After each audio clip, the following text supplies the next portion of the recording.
Namaku Reza. Aku lahir dan besar di sebuah kota kecil di Jawa Tengah. Kota yang tenang tapi penuh cerita misteri dari generasi ke generasi.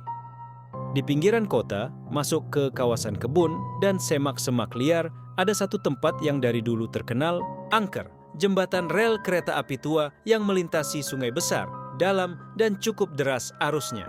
Warga sekitar menyebut tempat itu sebagai jembatan kembar. Kenapa kembar? Karena di situ ada dua rel kereta yang berdampingan, berdiri di atas jembatan logam tua yang sudah mulai berkarat.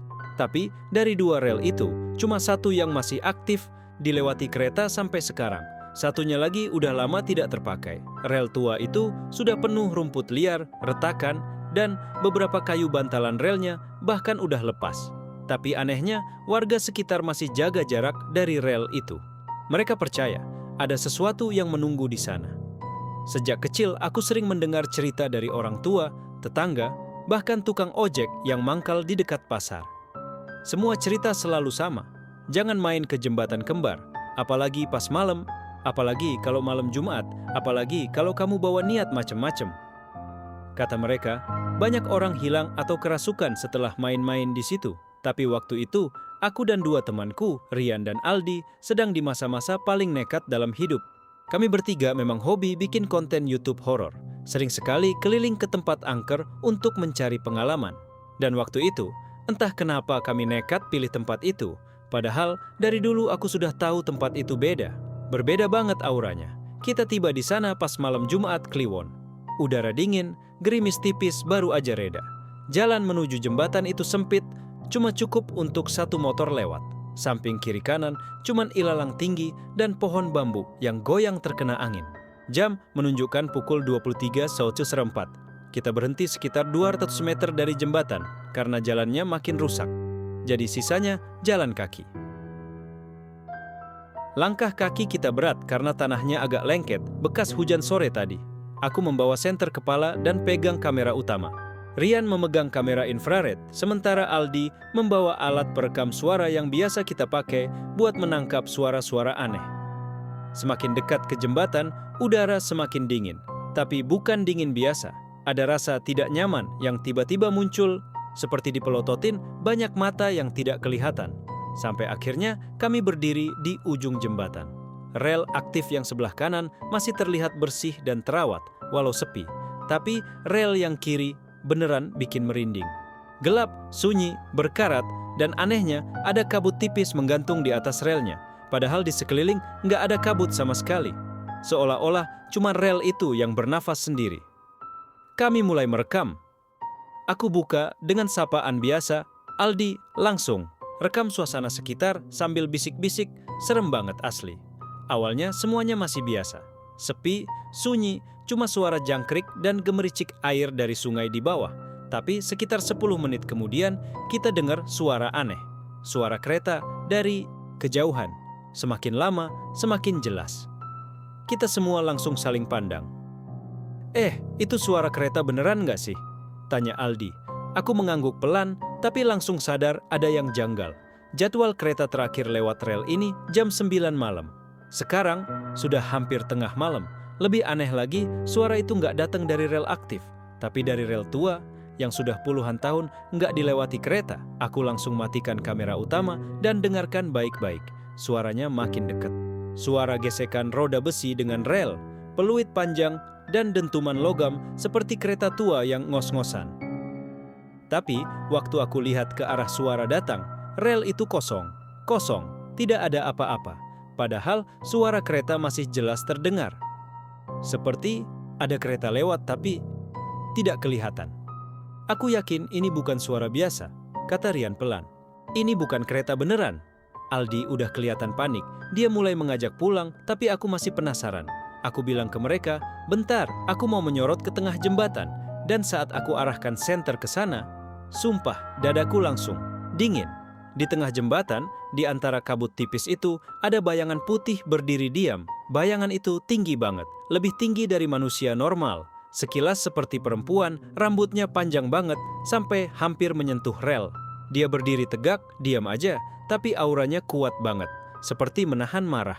Seperti tahu kita datang bukan sekadar lewat, tapi ganggu. Aldi langsung mundur 2 langkah, suara gemetar, "Jangan disorot, jangan disorot." Tapi Rian yang selalu sok berani, malah menyorot terus pakai kamera infrared. Dan pas dia zoom in, sosok itu menghadap ke kita. Matanya merah, mukanya tidak jelas. Kabur, tapi kita semua bisa merasakannya. Dia melihat langsung, tiba-tiba udara jadi berat, nafas seperti ditahan. Kamera tiba-tiba mati. Senter Rian kedap-kedip dan suara kereta tadi langsung hilang begitu aja, seolah dipotong paksa. Sunyi total. Tapi dari arah sungai mulai terdengar suara tangisan pelan. Tangisan cewek, lama-lama makin keras, makin dalam. Dan suara itu bukan suara tangis sedih biasa. Suaranya seperti putus asa, nyeret hati. Kita semua tidak bisa ngomong apa-apa lagi. Tanpa aba-aba, kita langsung balik. Badan dan lari sekuat tenaga. Aku sempat menoleh sedikit pas hampir sampai ujung jembatan. Dan aku menyesal. Sosok itu jalan mengikuti kita. Pelan, tapi pasti. Yang bikin makin ngeri, kakinya tidak menyentuh tanah. Dia melayang, tapi tetap bunyi suara langkah di atas rel. Kami lari sampai ke motor tanpa berhenti. Nafas ngos-ngosan, jantung kayak mau copot. Begitu nyampe, kita langsung tancap gas. Tidak ngomong apa-apa di jalan. Semua diem, tapi dalam hati aku sadar, kita udah ngelangkahin batas. Bukan cuma masuk wilayah angker, tapi juga ganggu sesuatu yang sudah lama diam di sana. Dan malam itu cuma permulaan. Karena rasa penasaran yang udah makin susah dibendung dan juga mungkin karena rasa nekat yang terlalu gede buat diredam, akhirnya kita nyalain kamera infrared. Rian, yang dari tadi kelihatan paling semangat sekaligus paling sok berani, langsung sigap mengarahkan kameranya ke ujung jembatan. Dia diam sebentar, fokus banget, terus bilang pelan, "Bro, ada bayangan di ujung sana." Suaranya berubah, agak pelan dan serius, nggak kayak biasanya yang sering bercanda. Aku, Aldi, dan Rian sama-sama ngeliat ke arah yang dimaksud. Di tengah jembatan, tepat di jalur rel yang udah nggak aktif, berdiri sosok putih diam membatu. Jaraknya lumayan jauh, jadi awalnya kami pikir itu mungkin cuma tiang atau plastik yang nyangkut di pagar. Tapi makin lama di pandangan, makin jelas kalau itu bukan benda mati. Sosoknya tegak berdiri, kayak manusia, tapi terlalu tinggi untuk ukuran orang normal. Rambutnya panjang banget, kusut, dan menjuntai sampai hampir menutupi permukaan rel. Dia nggak bergerak sedikit pun. Cuma dia menghadap ke arah kami, seolah-olah tahu kami ngeliatin dia. Aku langsung ngerasa badan jadi berat, kayak tiba-tiba kaki susah digerakkan. Aldi yang dari tadi udah nggak tenang, langsung narik jaketku pelan. "Zah, kita balik aja please, gue udah nggak enak banget nih." Tapi Rian malah terus nyorot ke arah sosok itu. Dia zoom lebih dekat dan di layar kamera infrared kelihatan lebih jelas. Baju putih lusuh, rambut panjang nutupin wajah, tapi tubuhnya kayak agak melayang, nggak napak di rel. Tangannya lurus di samping dan ada sesuatu yang aneh dengan bagian wajahnya. Nggak ada detail, nggak ada mata, mulut, atau hidung. Cuma bayangan gelap kosong yang makin lama makin bikin jantungku berdebar nggak karuan. Tiba-tiba pas Rian mengatur fokus kamera, sosok itu ngilang. Beneran ngilang, bukan karena kabut atau blur kamera.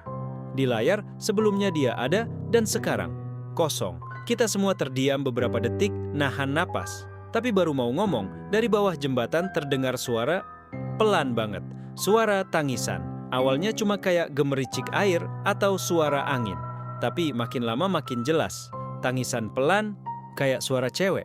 Parau, dalam, dan terdengar kayak orang yang udah lama banget nyimpen rasa sakit. Tangisan itu naik volumenya sedikit demi sedikit, sampai akhirnya terdengar kayak orang yang menyiksa diri. Ada erangan, ada suara napas berat, dan tiba-tiba dari arah sungai muncul suara minta tolong. "Tolong, tolong aku." Lirih banget, tapi cukup jelas buat bikin bulu kuduk kita semua berdiri. Tanpa perlu kode atau ngomong sepatah kata pun, kami bertiga langsung lari. Bener-bener lari sekencang mungkin tanpa mikir kamera, alat rekam, atau apapun. Bahkan Rian yang biasanya paling nahan-nahan kalau lagi nge-shoot, kali ini langsung cabut tanpa lihat ke belakang. Tapi aku sempat noleh. Dan yang aku lihat itu bakal terus nempel di ingatan sampai kapanpun. Di atas rel, di tempat sosok tadi berdiri, sekarang dia bergerak, jalan pelan, tapi bukan jalan biasa. Dia melayang sedikit di atas rel, tapi masih terdengar suara langkah, besi kayak kereta lama yang nyeret. Dia ngikutin kita, dengan kepala sedikit tertunduk, rambut masih nutupin wajah, dan tangan yang sekarang mulai goyang pelan, kayak manggil. Seolah-olah dia minta kita berhenti. Tapi langkahnya terus maju. Pelan, tapi pasti. Nggak ada suara teriakan, nggak ada lari, tapi justru itu yang bikin makin ngeri. Diamnya itu lebih horor dari jeritan paling keras. Aku langsung ngalihin pandangan dan tambah cepat lari. Napas udah ngos-ngosan. Tapi kami terus lari sampai ke motor yang kami parkir di pinggir jalan. Tangan gemetar waktu nyoba nyalain motor, dan akhirnya setelah percobaan ketiga, motorku baru hidup. Aldi udah nangis, jujur aja. Dia duduk di jok belakang sambil terus komat kamit baca doa. Rian diem. Matanya kosong, kayak masih nyari logika atas apa yang barusan kami alami. Tapi kami semua tahu, ini bukan hal biasa. Ini bukan cuma suasana seram atau halusinasi karena gelap dan lelah. Ini beneran. Kami lihat sesuatu, dan sesuatu itu juga lihat kami. Di perjalanan pulang, jalanan sepi banget, tapi sepanjang jalan, aku masih dengar suara tangisan itu di kepala. Kayak terus ngikutin. Bukan karena aku ngebayangin, tapi karena tangisan itu kadang muncul di telinga, padahal nggak ada siapa-siapa. Dan sesekali, lewat kaca spion, aku sempat melihat bayangan putih berdiri di pinggir jalan. Tapi begitu aku noleh, nggak ada siapa-siapa. Sampai rumah, kami nggak langsung tidur. Kami ngumpul dulu di ruang tamu rumahku. Rian langsung colok memori kamera ke laptop, padahal tangannya masih gemetar. Kami semua duduk di depan layar, nonton rekaman yang tadi kami ambil. Awalnya biasa aja. Pemandangan jembatan, suara angin, suara kami yang ketawa-ketawa, dan sedikit obrolan tentang suasana. Tapi, waktu sampai bagian sosok putih itu, kamera sempat ngezoom dan tiba-tiba statik. Layarnya kayak berputar sebentar, muncul garis-garis aneh, terus blank. Tapi yang paling bikin kita diem adalah satu bagian di ujung rekaman. Waktu kamera sempat merekam beberapa detik sebelum mati, terdengar suara kecil, kayak bisikan. Suara perempuan, tapi bukan minta tolong. Kalimatnya beda. Perlahan, tapi jelas. Aku udah lihat kalian, sekarang giliran kalian lihat aku. Dan langsung setelah kalimat itu, kamera mati total. Kita bertiga langsung saling tatap. Aldi langsung berdiri dan bilang dia nggak kuat. Rian diem, aku juga cuma bisa nunduk. Rasanya kayak ada sesuatu yang sekarang nempel sama kita. Bukan cuma rekaman aneh, tapi kayak kita udah dilihat terlalu dekat. Kayak kita udah ganggu sesuatu yang selama ini cuma diem, cuma nunggu. Malam itu kita nggak tidur. Nggak ada yang berani pulang ke rumah masing-masing. Bahkan lampu ruang tamu pun sengaja kami nyalain terus sampai pagi. Tapi tetap, aku ngerasa ada yang ngeliatin dari luar jendela. Bayangan putih tipis, diem, tapi terasa banget. Dan dari situ semuanya berubah. Setelah malam itu semuanya berubah. Bukan cuma karena rasa takut yang masih kebawa, tapi juga karena sejak kejadian di jembatan, hidup kami bertiga mulai aneh. Hari-hari kami jadi berat, mulai dari gangguan kecil sampai kejadian yang bikin merinding dan susah dijelasin pakai logika. Paginya, aku bangun dengan badan yang sakit semua. Padahal malam sebelumnya aku nggak lari sejauh itu. Tapi yang paling aneh, waktu aku ngaca di kamar mandi, leherku kayak ada bekas merah. Panjang, melingkar. Awalnya aku pikir cuma bekas bantal atau kena gesekan kerah jaket.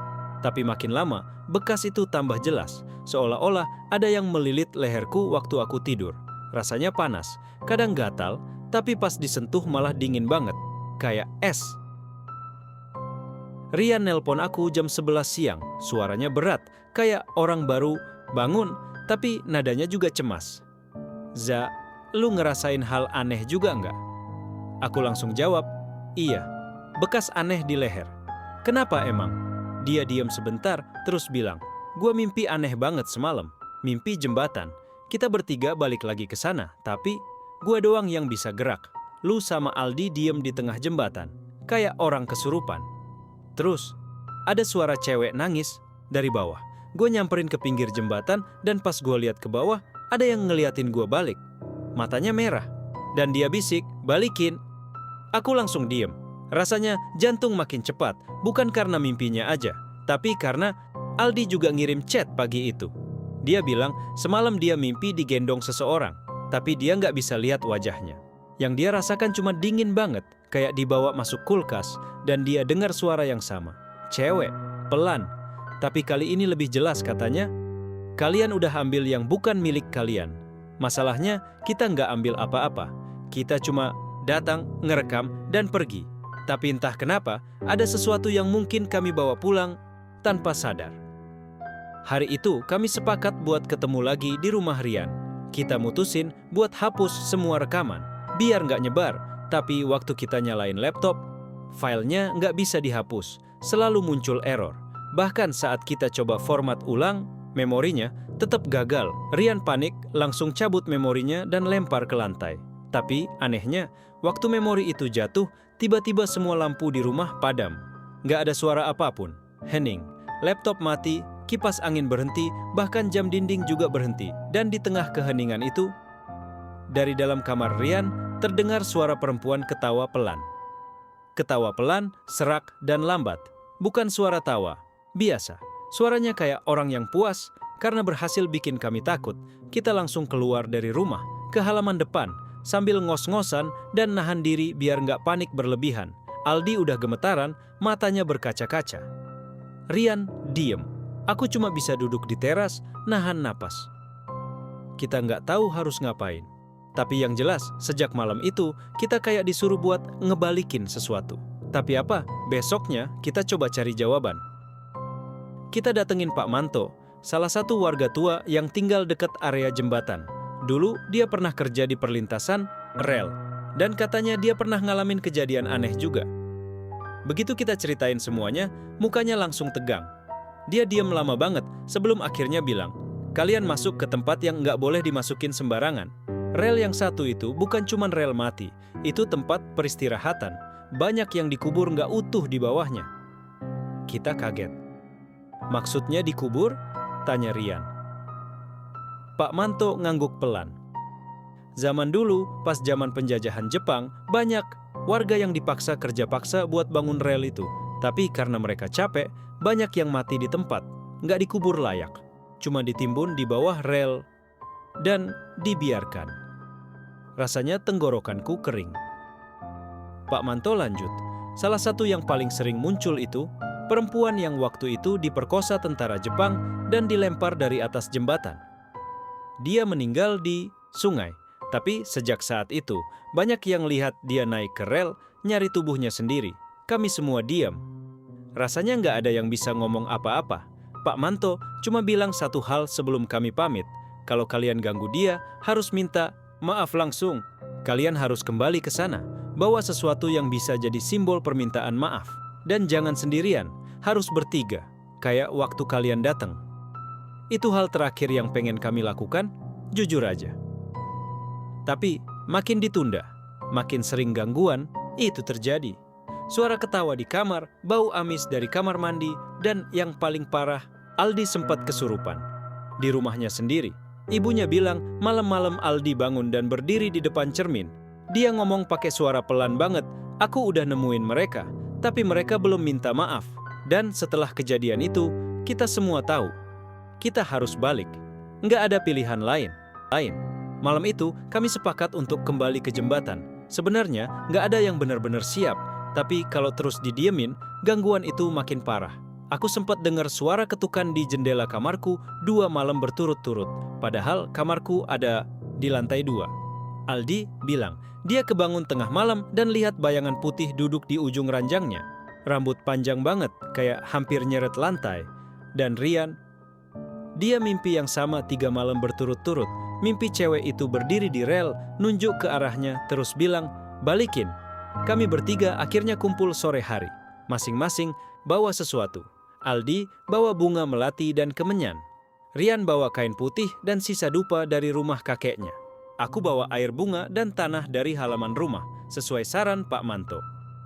Katanya, kalau mau minta maaf ke roh yang tersesat, harus bawa sesuatu yang berhubungan dengan tanah tempat kita tinggal, supaya mereka tahu kita nggak datang buat nantang. Langit mendung waktu kita sampai di sana. Angin dingin banget, bikin jaketku rasanya percuma dipakai. Jembatan itu masih sama. Sepi. Tua. Besi-besinya berkarat. Papan kayunya berderit pelan tiap kali diinjak, tapi sekarang rasanya beda. Bukan cuma serem, tapi kayak ada yang nunggu. Dari kejauhan, rel tua yang dulu jadi tempat sosok itu muncul terlihat sedikit berkabut, padahal cuaca kering. Kabut tipis itu cuman ada di sana. Dan anehnya, suara alam pun pelan. Nggak ada jangkrik, nggak ada burung malam. Sunyi. Kami berdiri bertiga di awal jembatan. Rian ngebuka tasnya, ngeluarin semua barang, lalu kami jalan pelan menuju tengah jembatan.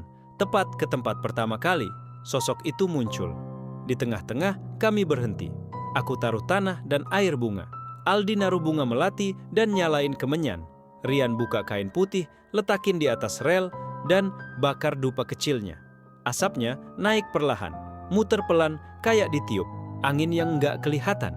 Kami bertiga duduk bersila dan mulai baca doa dalam hati. Nggak ada yang ngomong, cuma suara napas kami yang berat. Tapi semakin lama kami duduk di situ, hawa dingin makin terasa. Bahkan tanah di bawahku mulai lembab. Aku bisa rasain relnya kayak mulai bergetar pelan. Tiba-tiba Aldi mulai menangis. Badannya gemetar, tangan dia nutup wajah, dan dari sela jari-jarinya keluar suara tangis lirih. Aku panik, mau nyamperin, tapi Rian nahan aku. Biarin dulu, Za, dia kayaknya ngerasain sesuatu. Tapi detik berikutnya, Aldi mulai ngomong. Pelan, tapi itu bukan suara Aldi, suaranya lebih halus, lebih dingin. Dia ngomong pelan, kayak gumaman. Aku cuma mau pulang, tapi nggak tahu jalannya. Terus dia diem, lalu bilang, kalian bawa pulang sesuatu, wajahku masih tertinggal. Aku dan Rian saling pandang. Kami nggak ngerti maksudnya apa. Tapi kami langsung ambil kain putih yang tadi dibawa Rian, buka lipatannya satu persatu. Dan di dalamnya ada potongan kecil rambut hitam panjang menempel di lipatan terakhir. Kami terdiam. Nggak ada yang bawa rambut itu. Rambut itu nggak ada waktu kami siapkan tadi. Tiba-tiba, angin kencang banget datang dari arah sungai bawah jembatan. Kemenyan padam, bunga melati berhamburan. Aldi jatuh ke belakang, pingsan. Dan dari kabut di rel sebelah muncul bayangan. Sosok itu muncul perlahan. Rambut panjang, baju putih, dan kali ini dia nggak ngadep ke kami. Dia berdiri membelakangi, tapi tubuhnya gemetar. Kayak nahan tangis. Kami cuma bisa duduk, nggak berani gerak. Rian buru-buru ngambil kain putih tadi, lipat ulang, dan taruh di depan sosok itu, sambil berkata, pelan, maaf, kami nggak tahu. Kami ganggu tempatmu. Kami minta maaf. Ini buat kamu. Tolong jangan ikuti kami lagi. Sosok itu tetap diam. Tapi pelan-pelan, dari bawah gaunnya muncul tetesan air. Lalu perlahan, dia mulai jalan mundur. Tapi badannya tetap ngadep ke arah kami. Dia jalan mundur.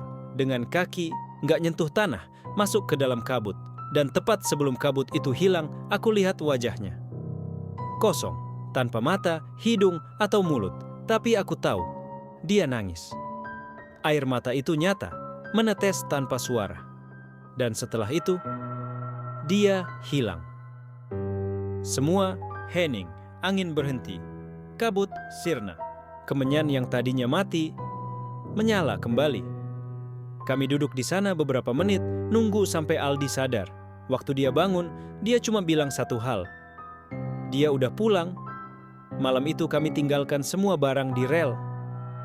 Biar jadi persembahan.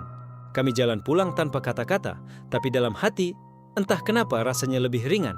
Seolah-olah ada beban besar yang dilepasin dari punggung kami. Sejak malam itu, nggak ada lagi suara tangis, ketukan, atau mimpi buruk. Tapi jembatan itu tetap kami hindari. Bukan karena takut, tapi karena sekarang kami tahu ada tempat-tempat yang memang enggak boleh diganggu. Bukan buat ditantang. Bukan buat konten, tapi buat dihormati. Dan satu hal yang enggak pernah kami lupakan. Waktu kau datang ke tempat yang dianggap angker, kamu bukan tamu biasa. Kamu pendatang. Dan kamu harus tahu cara pamit, bukan cuma datang seenaknya. Karena kadang yang menunggu di sana sudah terlalu lama sendiri.